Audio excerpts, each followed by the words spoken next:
सदाशिवं भजाम्यहं श्री शिवाय नमस्तुभ्यं। भक्तजनों, बंधुजनों, आप सभी को जीवित पुत्रिका व्रत की हार्दिक शुभकामनाएं। आप सभी का आपके इस चैनल ब्राह्मण देव कन्या में बहुत बहुत स्वागत है। आज हम इस वीडियो के माध्यम से जितिया व्रत की जानकारी और जितिया व्रत से जुड़ी हुई 5 पौराणिक कथाओं का श्रवण करेंगे। तो बोलिए ओम नमः शिवाय, ओम नमः शिवाय, ओम नमः शिवाय। जितिया व्रत आश्विन मास के कृष्ण पक्ष की अष्टमी तिथि को मनाया जाता है। इस वर्ष जितिया निर्जला व्रत शुक्रवार 6 अक्टूबर 2023 को रखा जाएगा। इस दिन जितिया व्रत से जुड़ी हुई पौराणिक कथाओं का भी श्रवण किया जाता है। 5 अक्टूबर 2023 को नहाय खाए और 6 अक्टूबर 2023 को निर्जला व्रत रखा जाएगा। 7 अक्टूबर को पारण किया जाएगा। जितिया व्रत का शुभ मुहूर्त 6 अक्टूबर 2023 शुक्रवार को सुबह 6:34 से आरंभ होगा। 7 अक्टूबर 2023 8:08 पर अष्टमी तिथि का समापन होगा और आप जितिया व्रत का पारण 8:10 के बाद कर सकते हैं। कहीं कहीं यह व्रत का पारण 10:21 से भी शुरू हो रहा है। भक्तों, तो चलिए अब हम जितिया व्रत की 5 कथाओं का श्रवण करेंगे। तो बोलिए ओम नमः शिवाय, ओम नमः शिवाय, ओम नमः शिवाय। गंधर्वों के राजकुमार का नाम जिमुतवाहन था। वे बड़े उदार और परोपकारी थे। जिमुतवाहन के पिता शालिवाहन वृद्धावस्था में वानप्रस्थ आश्रम में जाते समय जिमुतवाहन को राज सिंहासन पर बैठाया, किंतु इनका मन राजपाठ में नहीं लगता था। वह राज्य का भार अपने भाइयों पर छोड़कर स्वयं वन में पिता की सेवा करने चले गए। वहीं पर उनका मलयवती नामक राजकन्या से विवाह हो गया। एक दिन जब वन में भ्रमण करते हुए जिमुतवाहन काफी आगे चले गए, तब उन्हें एक वृद्धा विलाप करते हुए दिखी। इनके पूछने पर वृद्धा ने रोते हुए बताया कि मैं नागवंशी स्त्री हूँ और मुझे एक ही पुत्र है। पक्षी राज गरुड़ के समक्ष नागों ने उन्हें प्रतिदिन भक्षण हेतु एक नाग सौंपने की प्रतिज्ञा की हुई है और आज मेरे पुत्र की बलि देनी है। जिमुतवाहन ने वृद्धा माता को आश्वस्त करते हुए कहा, माता डरो मत, मैं आपके पुत्र के प्राणों की रक्षा करूंगा। उसके बदले मैं स्वयं अपने आप को उसके लाल कपड़े में ढक कर वधशिला पर लेटूंगा। इतना कहकर जिमुतवाहन ने वृद्ध माता के पुत्र के हाथ से लाल कपड़ा ले लिया और वे उसे लपेटकर खुद को बलि देने के लिए चुनी हुई वधशिला पर लेट गए। नियत समय पर पक्षी राज गरुड़ बड़े वेग से आए और वह लाल कपड़े में ढके जिमुतवाहन को पंजे में दबोचकर पहाड़ के शिखर पर जाकर बैठ गए। अपने चुंगल में गिरफ्तार प्राणी की आंखों में आंसू और मुंह से आह निकलता ना देखकर गरुड़ जी बड़े आश्चर्य में पड़ गए। उन्होंने जिमुतवाहन से उनका परिचय पूछा। जिमुतवाहन ने सारा किस्सा सुनाया।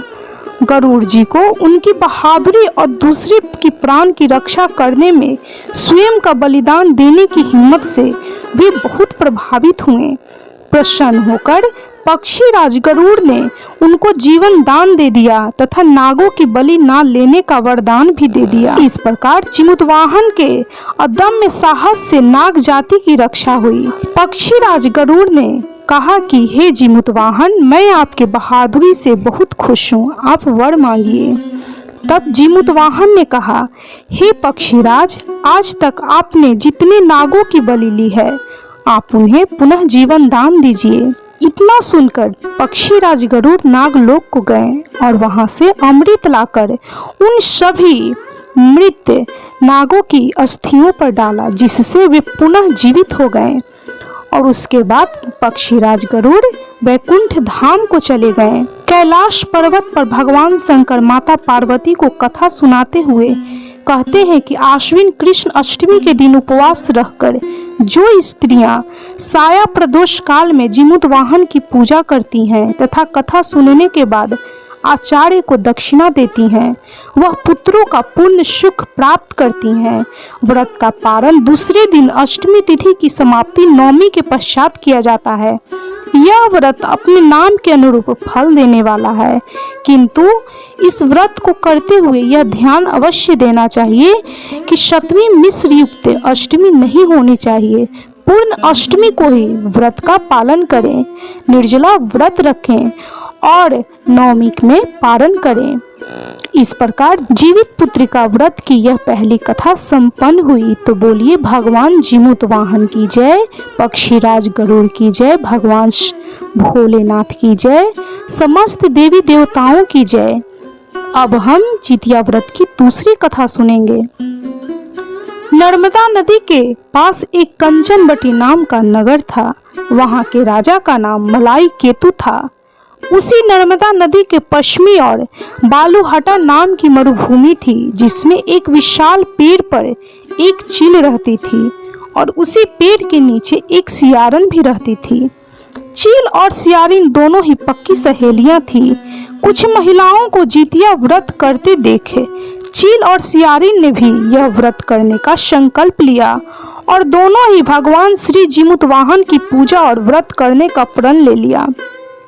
जिस दिन दोनों को व्रत रखना था, ठीक उसी दिन शहर के एक बड़े व्यापारी की मृत्यु हो गई और उनका दाह संस्कार वही मरुस्थल पर हुआ। मुर्दा देखकर सियारिन को भूख लगने लगी और वह खुद को रोक नहीं पाई, जिसके कारण उसका व्रत टूट गया। परंतु चील ने खुद पर संयम रखा और पूरी श्रद्धा और नियम के साथ अपना व्रत पूरा किया और अगले दिन व्रत का पारण भी किया। उसके बाद उन दोनों की मृत्यु हो गई। अगले जन्म में दोनों सहेलियों ने पुत्री के रूप में एक ही ब्राह्मण परिवार में जन्म लिया। उनके पिता का नाम भास्कर था। चील बड़ी बहन और सियारिन छोटी बहन बनी। बड़ी बहन का नाम शिलावती रखा गया और उसकी शादी बुद्धिसेन के साथ हो गई। छोटी बहन का नाम कपूरावती रखा गया और उसकी शादी उस शहर के राजा मलाई केतु से हुई और छोटी बहन कपूरावती कंचनवटी नगर की रानी बन गई। अब भगवान जीमूत वाहन के आशीर्वाद से बड़ी बहन शिलावती को 7 पुत्र प्राप्त हुए, लेकिन कपूरावती के बच्चे जन्म लेते ही खत्म हो जाते थे। कुछ सालों बाद शिलावती के 7 पुत्र बड़े हो गए और राजा के दरबार में काम करने लगे। उन्हें देखकर कपूरावती के मन में बड़ी ईर्ष्या और जलन की भावना उत्पन्न होने लगी। इस ईर्ष्या की भावना में कपूरावती ने राजा से कहकर अपनी बड़ी बहन शिलावती के 7 बेटों के सर कटवा दिए। फिर उन 7 के सिरों को साथ में बर्तन में डालकर ढक दिया और शिलावती के पास भिजवा दिया। यह सब देखकर भगवान जीमूत वाहन ने मिट्टी की सहायता से 7 भाइयों के सर बनाए और सभी सिरों को धड़ से जोड़कर उन पर अमृत छिड़क दिया, जिसके कारण वे 7 भाई फिर से जिंदा हो गए और अपने घर को लौट आए। रानी ने जो कटे हुए सर भिजवाए थे वह सभी हीरे जवाहरात में बदल गए। कपूरावती समाचार पाने को बहुत व्याकुल थी, लेकिन जब उसे इस बात का पता चला तो वह अपनी बड़ी बहन के घर गई और वहां सबको जिंदा देखकर आश्चर्य में पड़ गई और बेहोश हो गई। जब कपूरावती होश में आई तो उसने अपनी बड़ी बहन से यह सारी बात बताई और अपनी गलती का पछतावा भी किया। भगवान जीमूत वाहन की कृपा से बड़ी बहन को पूर्व जन्म की सारी बातें याद आ गई और वह अपनी छोटी बहन को उसी पेड़ के नीचे ले जाकर पूर्व जन्म की सारी बातें बताई, जिसे सुनकर कपूरावती फिर से बेहोश हो गई और वह वहीं पर अपना प्राण त्याग दी। जब राजा को इस बात की सूचना मिली तो उन्होंने उसी जगह पेड़ के नीचे अपनी पत्नी कपूरावती का दाह संस्कार किया। इस प्रकार जीमूत वाहन भगवान का जितिया व्रत का यह दूसरी कथा भी संपन्न हुई। तो बोलिए जीमूत वाहन भगवान की जय, भगवान भोलेनाथ की जय, भगवान श्री हरि विष्णु की जय, समस्त देवी देवताओं की जय। अब हम जीवित पुत्रिका व्रत से जुड़ी हुई तीसरी कथा का भी श्रवण करेंगे। तो बोलिए ओम नमः शिवाय, ओम नमः शिवाय, ओम नमः शिवाय।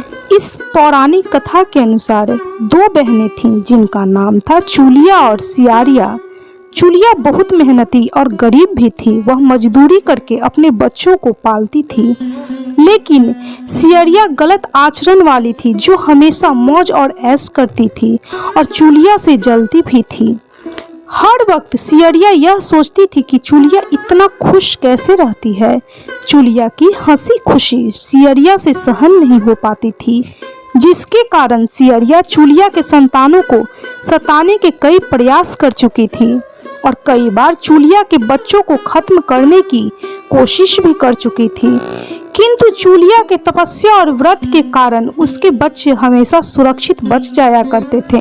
चूलिया हर वर्ष अपने बच्चों की जीवन दान के लिए भगवान जीमुतवाहन का व्रत करती थी, जितिया व्रत करती थी।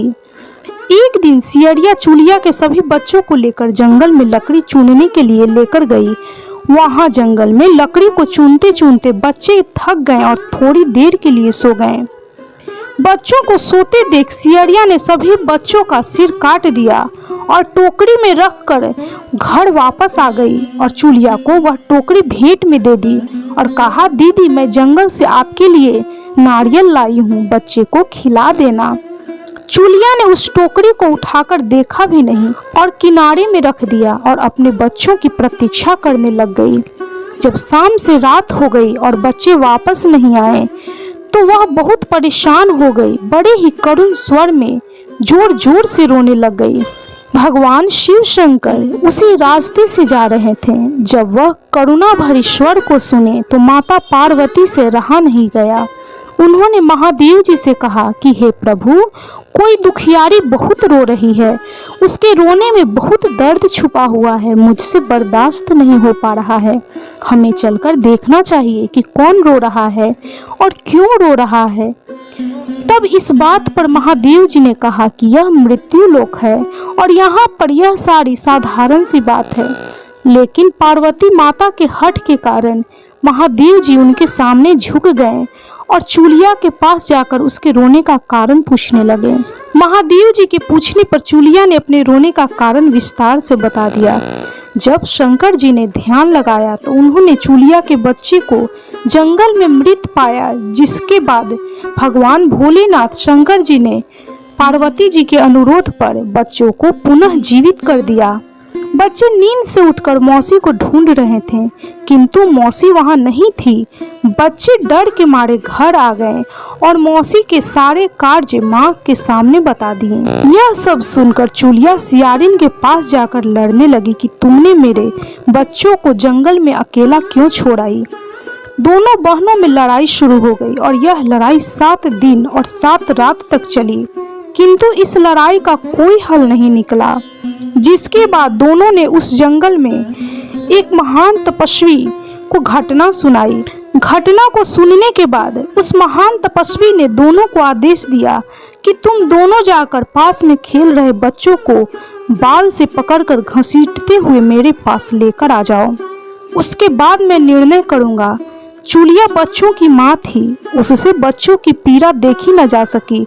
उसने महात्मा के वचनों का पालन नहीं किया, लेकिन सियारिया दौड़ती हुई गई और खेलते हुए बच्चों को बाल से पकड़कर खींच कर ले आई।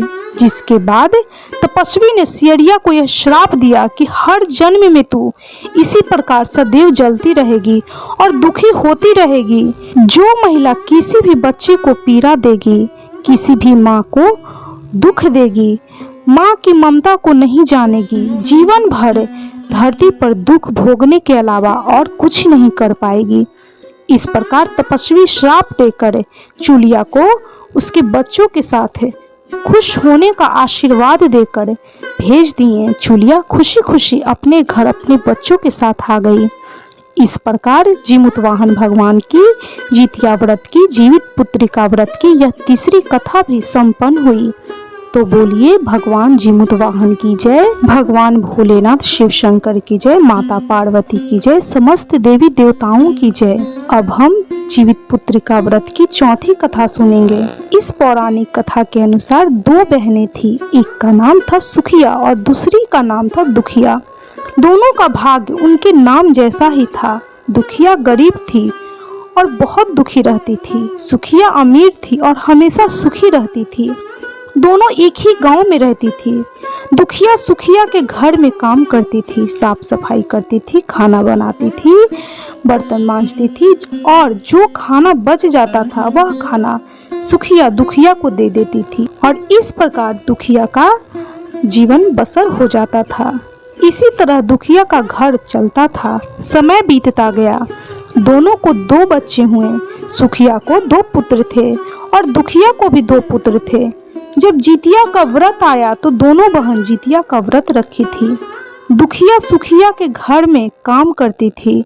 व्रत के दिन दुखिया ने सुखिया के घर में जो चावल फटका, जो चावल को साफ किया, उससे जो खुर्दी निकली वह अपने लिए रख ली और साफ चावल सुखिया को दे दी। फिर साग को चुनी, पत्तियों को डंठल अलग किया, बढ़िया वाला साग सुखिया के लिए रख दी और जो डंठल था वह अपने लिए रखी। अब दुखिया ने सुखिया के घर सारा खाना बना दिया और अपने घर चावल की खुर्दी और साग की डंठल लेकर चली गई। खुर्दी का चावल और साग की डंठल बनाकर वह खाना अपने बच्चे को खिलाई और खुद भी खाई। उसके बाद दुखिया सोने चली गई। आधी रात में एक बूढ़ी औरत उसके घर पर आकर दरवाजा खटखटाती है तो दुखिया पूछती है कौन है। तब बूढ़ी माता बोलती है कि बेटा मैं हूँ। दुखिया ने उठकर फाटक खोला और पूछती है अम्मा आपको क्या चाहिए, इतनी रात में आप यहाँ किस लिए आई हो। बूढ़ी औरत बोलती है कि बेटा मुझे भूख लगी हुई है, कुछ खाने को दे दो। दुखिया उसे घर के अंदर ले आती है और कहती है कि बूढ़ी माँ हम लोग बहुत गरीब हैं, आज मैंने खुर्दी का चावल और साग की डंठल बनाया है, क्या आप खाएंगी। तो बूढ़ी माँ कहती है कि हाँ क्यों नहीं खाएंगे, हमें तो बहुत जोरों की भूख लगी है, हम वही खाएंगे। दुखिया अंदर जाकर खुर्दी का चावल और साग की डंठल लाती है जो उसने बनाया था और बूढ़ी माता को खाने के लिए देती है। बूढ़ी माता खाना खाने के बाद कहती हैं कि मुझे अच्छे से कुछ दिखाई नहीं देती, इतनी रात के अंधेरे में मैं अपने घर कैसे जाऊंगी। तो दुखिया कहती है कोई बात नहीं बूढ़ी अम्मा, आप यहीं पर सो जाइए, सुबह अपने घर चले जाना। तो बूढ़ी माँ दुखिया के घर में ही सो जाती है। फिर थोड़ी देर बाद उठकर बूढ़ी माँ बोलती है बेटा मुझे दीर्घ शंका पैखाना लगी है, कहाँ करूँ। तो दुखिया कहती है मेरे घर में तो बाथरूम नहीं है बूढ़ी माँ, इसलिए आप उधर कोने में कर लीजिए। बूढ़ी माँ पूछती है कि बेटा भड़भड़ करें या छड़छड़ करें। दुखिया नींद में तो थी ही, वह कहती है कि माताजी भड़भड़ कर दो, मैं सुबह साफ कर दूंगी। फिर थोड़ी देर बाद बूढ़ी माँ पूछती है कि बेटा मैं अपने हाथ कहाँ साफ करूँ। तो दुखिया कहती है कि आप मेरे सर में अपना हाथ साफ कर लीजिए। जब सुबह होती है तो दुखिया को यह सपने के जैसा लगता है कि सोते समय मुझे कोई सपना आया होगा। वह ज्यादा कुछ नहीं सोचती और नदी में नहाने के लिए चली जाती है। जब वह नदी में नहाती है और अपने बाल धोती है तो उसके बालों में से होते हुए जो पानी बहता है वह सोने का पानी होता है। आसपास की सभी महिलाएं यह देखकर चकित हो जाती है और कहती है कि तुम्हारे बालों से तो सोने का पानी गिर रहा है, क्या बात है। फिर उसे रात की सारी बात याद आती है। वह दौड़कर अपने घर की ओर भागती है, यह सोचकर कि उसके घर में वो बूढ़ी अम्मा दीर्घ शंका से घर गंदा की थी, पहले उसको साफ करना होगा। पर जब वह अपने घर जाती है तो देखती है कि घर के हर कोने में ढेर सारा सोना हीरा जवाहरात बिखरा पड़ा है। यह सब देखकर दुखिया बहुत खुश हो जाती है और सोचती है कि जितवाहन देवता की कृपा से यह सब जो माता का रूप धारण करके मेरे घर आए और मुझे इतना आशीर्वाद दिए हैं, अब दुखिया भी अमीर हो जाती है और सुखिया के घर जाकर काम करना बंद कर देती है। दुखिया जब अपना व्रत पूरा करती है तो अपने पुत्र से कहती है कि जाओ मौसी के घर से तराजू लेकर आओ, यह नापने के लिए कि यह सोना कितना है। बच्चा बहुत खुशी से सुखिया मौसी के घर जाता है और तराजू मांगता है। तो सुखिया पूछती है कि तराजू का क्या नापना है, तू तो इतना गरीब है कि तुझे नापने का कोई चीज की जरूरत ही नहीं है। तो बच्चा बोलता है, मेरे घर में बहुत ढेर सारा सोना है, उसी को मम्मी नापेगी। सुखिया कहती है कि खाने के लिए तो तुम्हारे पास कुछ भी नहीं है और सोना नापोगे, मुझसे झूठ कहते हो। तो बच्चा कहता है, नहीं मौसी, मैं झूठ नहीं बोल रहा हूँ।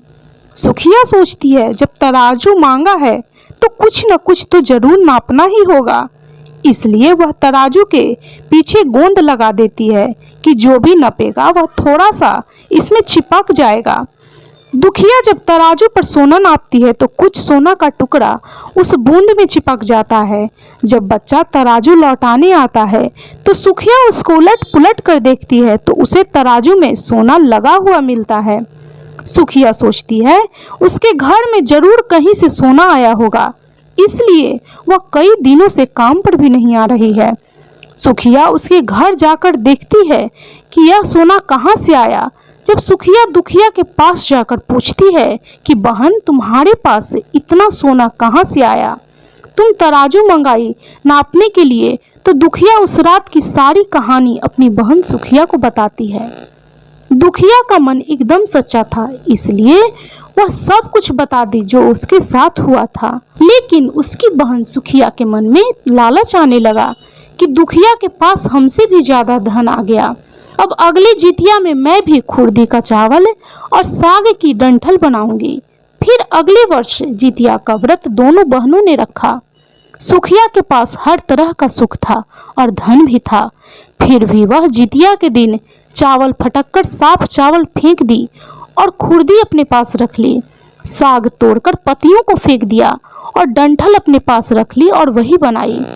खा पीकर पूजा पाठ करके सोने चली गई। फिर आधी रात में उसके घर में भी वही बूढ़ी माता आई और दरवाजा खटखटाती हैं। सुखिया उसका इंतजार कर रही होती है। वह तुरंत दरवाजा खोलकर बूढ़ी माँ को अपने घर के अंदर ले आती है। बूढ़ी बोलती है, मुझे बहुत भूख लगी है, कुछ खाने को दे दो। तो सुखिया कहती है, मैंने खुर्दी का चावल और डंठल का साग बनाया है। बूढ़ी बोलती हैं कि कोई बात नहीं, मैं खाऊंगी। तो सुखिया परोस देती है। वह खाना खाने के लिए और सोने के लिए चली जाती है। बूढ़ी माता बोलती हैं कि मैं घर नहीं जा सकती, मुझे कुछ दिखाई नहीं देता। तो सुखिया बोलती है कि कोई बात नहीं अम्मा, आप यहीं सो जाओ। थोड़ी देर बाद बूढ़ी माता फिर बोलती है कि मुझे दीर्घ शंका आई है, कहाँ करूं? सुखिया कहती है, वहीं कोने में कर लीजिए। फिर थोड़ी देर बाद बूढ़ी पूछती है कि भर भर करे या छर छर। इस समय सुखिया को याद नहीं आता है कि दुखिया ने क्या बोला था। तो सुखिया बोली, माँ छड़ कर दीजिए। फिर बूढ़ी माता पूछती है कि बेटा, मैं अपने हाथ कहाँ साफ करूं? सुखिया कहती है कि मेरे सर में साफ कर लीजिए। बूढ़ी माता अपना हाथ सुखिया के सर में साफ कर लेती हैं। जब सुखिया सुबह उठती है तो उसका पूरा घर गंदगी से भरा पड़ा होता है और उसके बाल में भी बहुत गंदगी लगी होती है। यह सब देखकर सुखिया बहुत दुखी हो जाती है और उसे बहुत गुस्सा भी आता है। वह अपनी बहन दुखिया को बुलाती है और उसको गुस्सा करती है कि तुमने हमसे झूठ कहा और मेरा पूरा घर गंदा करवा दिया। तो दुखिया पूछती है कि तुमने क्या कहा था, भर भर या छर छर? तो सुखिया कहती है, मैं तो छर छर बोली। तो दुखिया कहती है, यहीं पर तो तुमने गलती करी और तुम्हारे पास तो सब कुछ था, किसी चीज की कोई कमी नहीं थी, फिर भी तुमने लालच किया। मेरे पास तो कुछ भी नहीं था। तुम्हारे घर में जीमूत वाहन भगवान वेश बदल कर आए, लेकिन फिर भी तुमने उन्हें अच्छा खाना नहीं परोसा, उनका स्वागत नहीं किया। मेरे पास तो कुछ भी नहीं था, इसलिए मैंने उन्हें खुर्दी का चावल और साग का डंठल परोसा था। तुमने अपने घर आए भगवान का अपमान किया, सब कुछ रहते हुए भी तुमने साग और भात खिलाया। तुम्हारे पास सब कुछ होते हुए भी तुम्हें लालच नहीं करना चाहिए, इसलिए तुम्हारे साथ इतना बुरा हुआ। इस प्रकार जीवित पुत्रिका व्रत की यह चौथी कथा भी संपन्न हुई। तो बोलिए जीमूत वाहन भगवान की जय, माता पार्वती की जय, भगवान भोलेनाथ की जय, समस्त देवी देवताओं की जय। भक्तजनों, बंधुजनों, अब हम जितिया व्रत की पांचवी और अंतिम कथा सुनेंगे। तो बोलिए ओम नमः शिवाय, ओम नमः शिवाय, ओम नमः शिवाय। यह कथा महाभारत से जुड़ी हुई है। महाभारत के युद्ध में जब द्रोण पुत्र अश्वत्थामा अपने पिता की मृत्यु से बहुत दुखी थे और अपने पिता की मृत्यु का बदला लेना चाहते थे, जिसके कारण वह पांडवों की शिविर में घुस गए। शिविर में उस समय 5 लोग सो रहे थे, जिसके कारण अश्वत्थामा ने उनको पांडव समझकर खत्म कर दिया। यह माना गया है कि सभी पुत्र द्रौपदी के 5 पुत्र थे, जिसके बाद अर्जुन ने अश्वत्थामा को बंदी बना लिया और उनकी दिव्य मणि भी छीन ली, जिसके कारण अश्वत्थामा ने क्रोध में आकर अभिमन्यु की पत्नी उत्तरा के गर्भ में पल रहे शिशु के ऊपर ब्रह्मास्त्र चला दिया, जिसके कारण उत्तरा के गर्भ में ही वह शिशु मृत्यु को प्राप्त हुआ। जिसके बाद भगवान श्री कृष्ण ने उत्तरा की अजन्मी संतान को पुनः जीवन दान दिया। श्री कृष्ण की कृपा से इस पुत्र का नाम जीवित पुत्रिका रखा गया। तब से लेकर आज तक संतान की लंबी उम्र के लिए, उनकी मंगल कामना के लिए हर वर्ष माताएं जितिया व्रत या जीवित पुत्रिका व्रत रखती हैं और परंपरा के साथ उन्हें पूरा भी करती हैं। इस प्रकार इस वीडियो में हमने जीवित पुत्रिका व्रत की 5 कथाओं का श्रवण किया। इस कथा को सुनने मात्र से पुत्र की आयु दीर्घायु होगी, उनके जीवन में जो भी कष्ट होगा, जो भी समस्या होगा, उन सभी का समाधान होगा। तो आप इस व्रत कथा का श्रवण अवश्य करें। जितना हो सके इस व्रत कथा को शेयर कीजिए। भगवान जीमुतवाहन समस्त देवी देवता आपके पुत्र पुत्र आदि पर अपनी कृपा दृष्टि रखें। यदि आपको यह वीडियो अच्छी लगी हो, यह कथा अच्छी लगी हो, तो प्लीज़ वीडियो को लाइक कीजिए। चैनल पे नए हैं तो कृपया चैनल को सब्सक्राइब कीजिए। बेल आइकन को भी प्रेस करना बिल्कुल भी ना भूलें और कमेंट में ओम नमः शिवाय, जीमुतवाहन भगवान की जय, माता पार्वती की जय, समस्त देवी देवताओं की जय कमेंट जरूर करें। जितना हो सके इस वीडियो को शेयर कीजिए। यदि आपके द्वारा इस कथा का श्रवण कोई और भी करेगा तो उसका पुण्य फल भी आपको जरूर प्राप्त होगा।